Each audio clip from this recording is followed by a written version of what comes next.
สวัสดีค่ะฉันชื่ออาซิมาฉันอายุ26 ปีฉันเป็นคนมาเลย์บ้านเกิดฉัน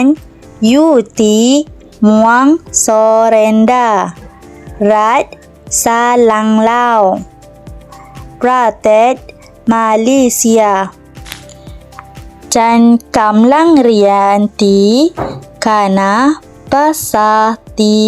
มหาวิทยาลัยพุทธมาเลเซีย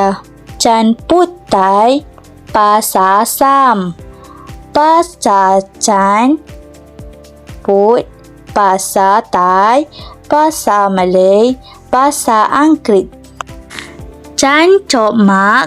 อาหารต้มยำกับเครื่องดื่มชาเย็นพ่อฉันชื่อดาร์มาวันเขาอายุ53 ปี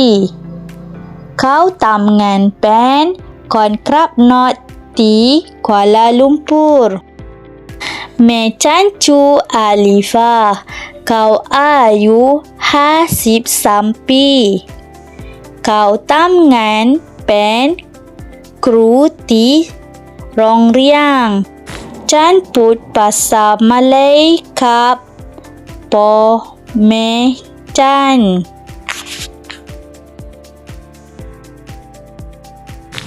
เพื่อนสนิทฉันชื่อยาสมินเขาอายุ23 ปี